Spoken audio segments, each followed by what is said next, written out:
Opportunities in the Marketplace by Victor Yep and Doris Mock. Chapter 7.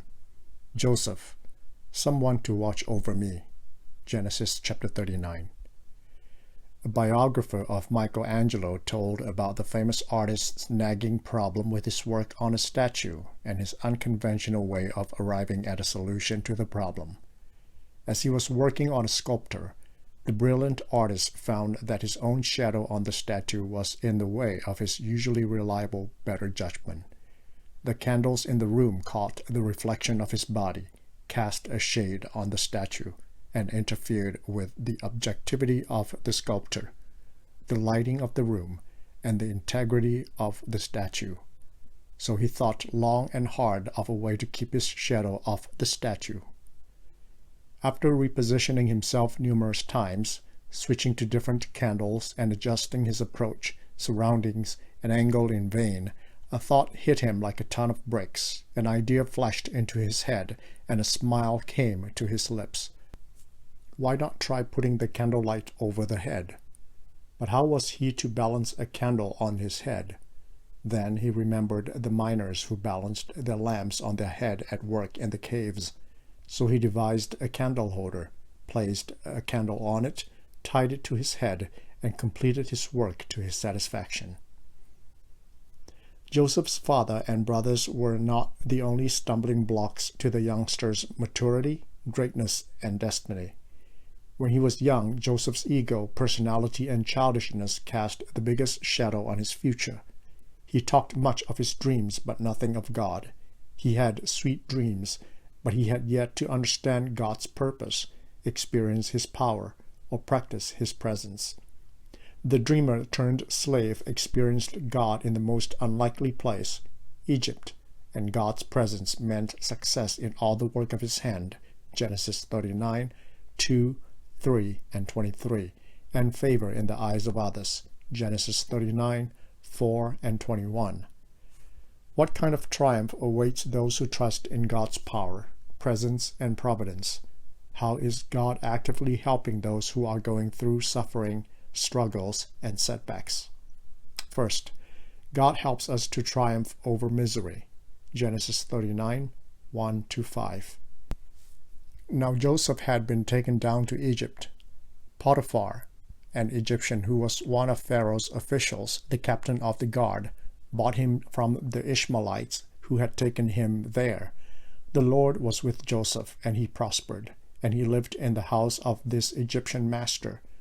When his master saw that the Lord was with him, and that the Lord gave him success in everything he did, Joseph found favor in his eyes and became his attendant.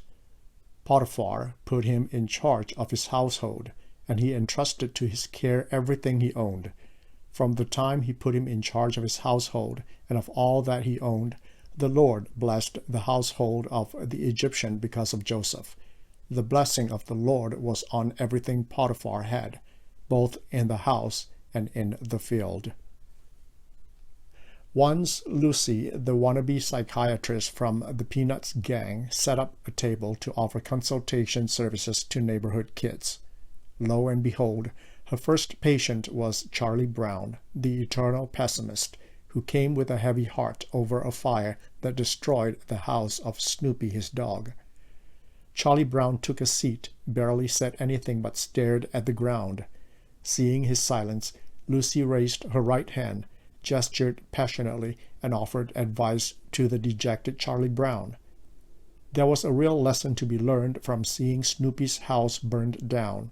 Adversity builds character. Without adversity, a person could never mature and face up to all of the things in life. Immediately, Charlie Brown perked up with hope at the wisdom of the statement. He lifted his gaze from the ground, turned to Lucy, and asked, "What things?" Lucy turned away from Charlie Brown, thumbed her nose in the air, and smugly said, "More adversity." Someone once said, "A Christian is one who is completely fearless, continually cheerful, and constantly in trouble." Joseph did not just survive exile, slavery, and anonymity. He thrived under it. The road to Egypt was heart-rending, torturous, and lonely, and he was unprepared, outnumbered, and immobilized. The Ishmaelite merchants, buyers, and travelers put his feet in shackles, jammed his neck with irons, Psalm 105, verse 18, and tied his hands with cords as they dragged him on a long, wretched, and dangerous journey across the Sinai wilderness to Egypt. In Egypt, Joseph heard an unknown language, Psalm 81:5, saw strange customs, and faced an alien civilization. But yet, in Genesis 39, 2, 3, and 23, the recurring word prosper, translated as success in the NIV, accompanied Joseph. Tragedy daunted him, but it did not doom him because the Lord was with him. Joseph had every reason to be miserable, depressed, and resentful. After all, his own brothers had tricked, betrayed, and sold him. Instead of wanting to die, he wanted to live, to persevere, and to hope. He did not merely survive, he thrived under oppression, stress, and anguish. Someone once said, "Pain and suffering are inevitable, but misery is optional." The Lord's blessing was on Joseph no matter where he was, what he did, and whom he served.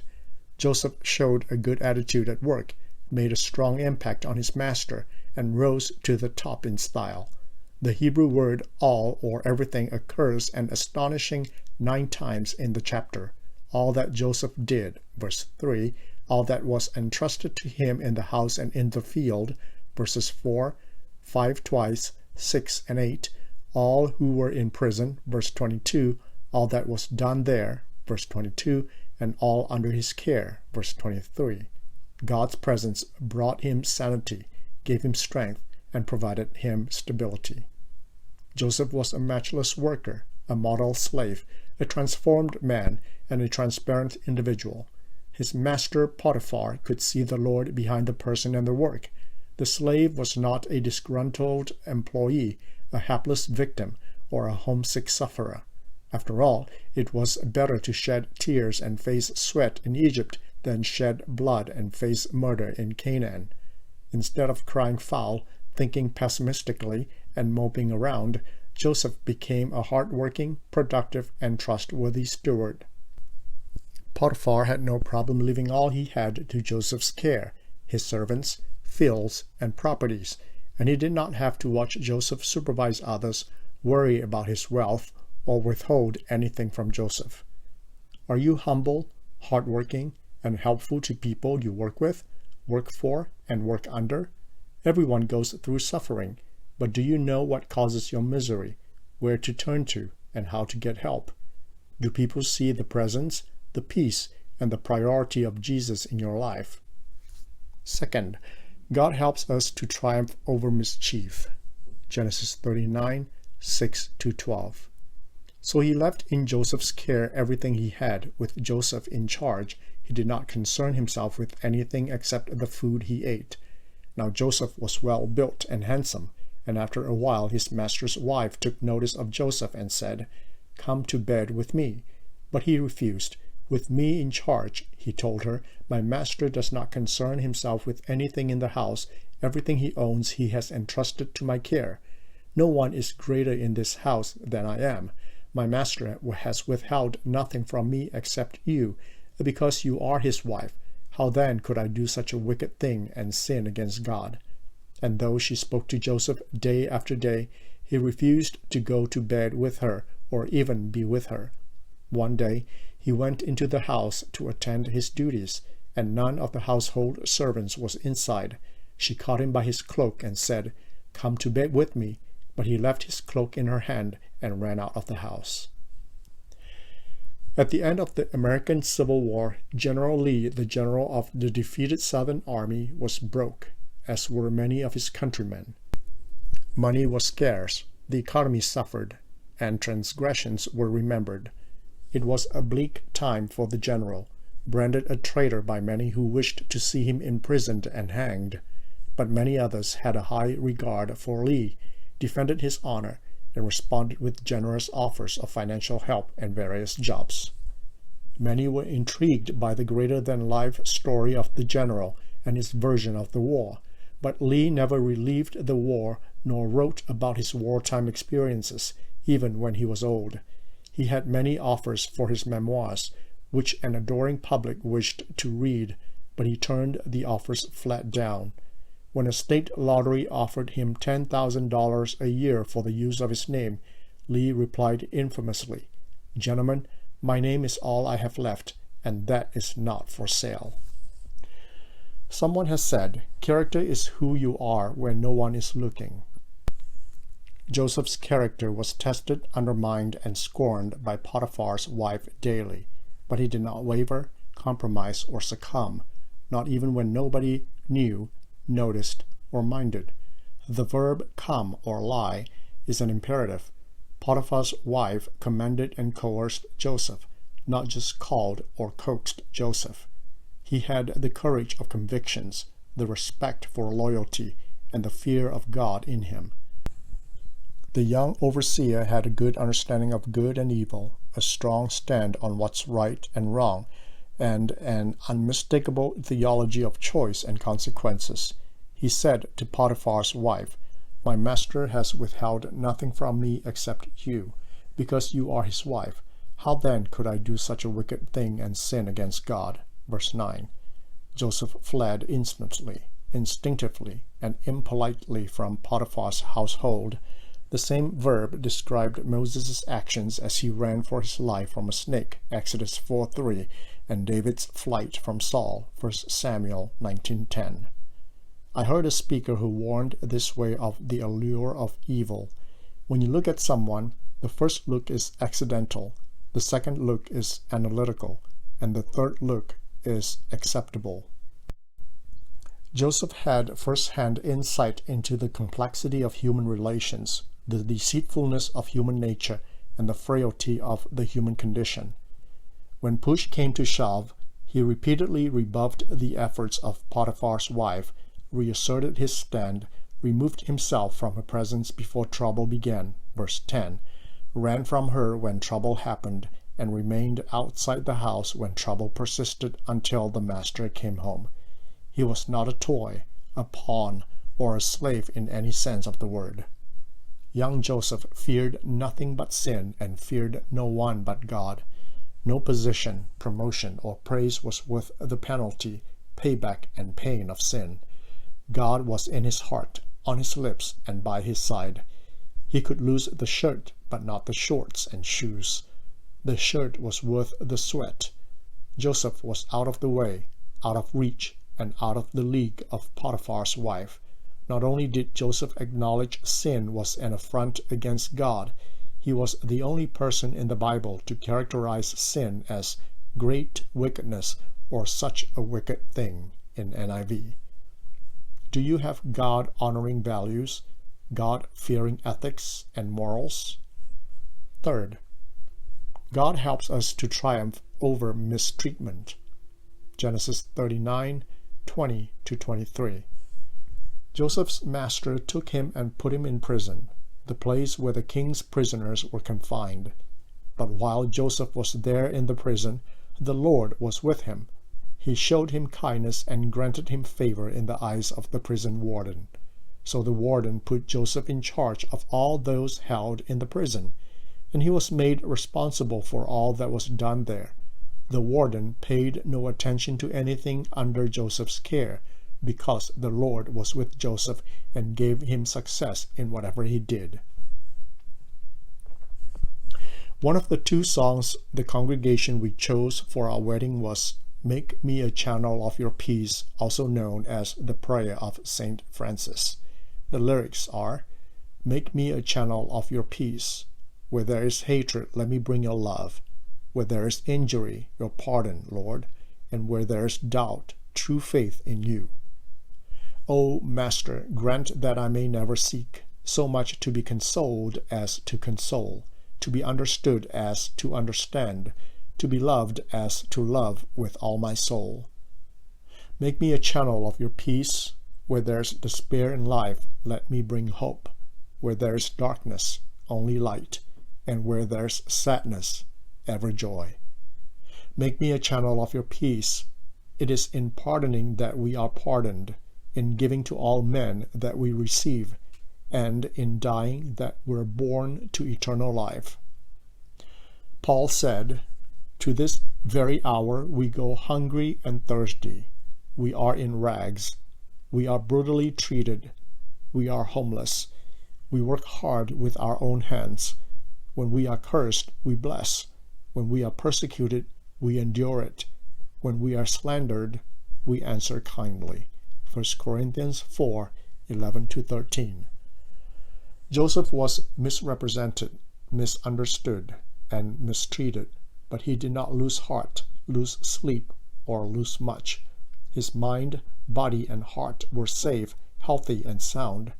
For the second time he was betrayed. The first time was by his brothers, but when he committed his situation to God, once more God worked in his favor. Potiphar was fuming, his wife was gloating, but Joseph was unyielding. His master decided Joseph's sentence, but only God could decide Joseph's fate. Potiphar's wife determined Joseph's blameworthiness, but not his behavior. Imprisonment confronted Joseph once again, but he was unbowed, unblemished, and unbroken. Prison could not cripple, choke, or crush his beliefs. He was down but not out, humiliated but not haunted, dejected but not despairing. Joseph did not explain himself to Potiphar, expect a confession from his wife, or evade responsibility, blame, or imprisonment. It was better to be faithful in low and obscure places than to be frisky in high and mighty places. He endangered himself before Potiphar, enraged him and his wife, but entrusted himself before God. The presence of God does not mean the absence of enemies, but the triumph over man-made tricks, traps, and troubles. Jeremiah 20:11 says, "But the Lord is with me like a mighty warrior. So my persecutors will stumble and not prevail. They will fail and be thoroughly disgraced. Their dishonor will never be forgotten." No matter what people did to Joseph, said about him, and thought of him, he triumphed with courage, wisdom, and dignity. The Lord's presence is the most precious and reliable company in life. Just when all was lost, hope was gone, and life was bleak, Joseph again experienced God's nearness and faithfulness. Instead of facing destitution, despair, and death, Joseph found an explanation for his deliverance, a reason for his existence, and a hope for his release. Conclusion. What if sin knocks at your door, gives you a nudge, and throws itself at your feet not once, not twice, but continually? Would you resist and rebuke it? What if sin approaches you behind closed doors and drawn curtains? Proverbs 3:5-6 says, "Trust in the Lord with all your heart and lean not on your own understanding. In all your ways acknowledge him, and he will make your paths straight." Won't you seek God and let him guide and guard you when you face temptation and are tested? Bible study questions. 1. Where was Joseph taken when he was sold? Who was his master? What was his identity? Verses 1-2. 2. How did the Lord help Joseph? List them in verses 2-5. Please look up the meaning of the word prospered. 3. What temptation did Joseph encounter? Verse 7. 4. How did Joseph face the temptation? Verses 8-10. 1. His attitude to God, to the master, to the master's wife, to himself. 2. His response to his master's wife, the temptress. 3. His actions. 5. What happened to Joseph? Verses 11-18. Did he have a chance to defend himself? Why did he, in his attempt to do right, face such a result? Would the same thing happen to him if he had listened to his master's wife? 6. Why did God allow this thing to happen to Joseph? 7. Where was Joseph finally kept? Verse 19. 8. How did Joseph fare in his new situation? Verses 20 to 23. 9. How did God help Joseph? How was this similar to him previously with Potiphar? Verses 20 to 23. Group sharing. 1. Have we experienced or observed sexual temptation or sexual harassment in the workplace? How would we deal with it and face it? Try to discuss from a concrete example the attitudes and actions involved in such a situation. 2. What other temptations have we experienced or observed in the workplace? Example, money, promotion, authority, cover-up, etc. How should we deal with it and face it? Try to discuss with a concrete example the attitudes and actions involved in such a situation. 3. Can we accept it when a boss has unreasonable demands? What can we do to avoid it? How do we face it when we are ill-treated for doing right? 4. Do we glorify and give thanks to Him when He provides us a smooth path? Do we still believe in God's protection and presence when we are framed? Why? 5. How has this lesson helped you as a disciple of Christ to understand your role, identity, participation, influence, and relationship with others in the marketplace? Personal application. 1. Do you feel God's blessing and protection in your work? How do you define smooth in your job? Respect from the boss.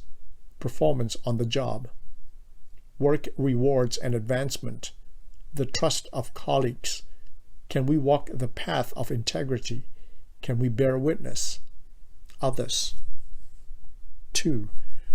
What was the biggest temptation you encountered in the workplace? Lust, power, fame and fortune, greed, harassment. How do you guard your heart and follow God's way? Do you feel God's help and admonition? 3. Pray and resolve to rely on God, follow the Lord in the workplace, and walk in the righteous path. 4. How has this lesson helped you as a disciple of Christ to understand your role, identity, participation, influence, and relationship with others in the marketplace?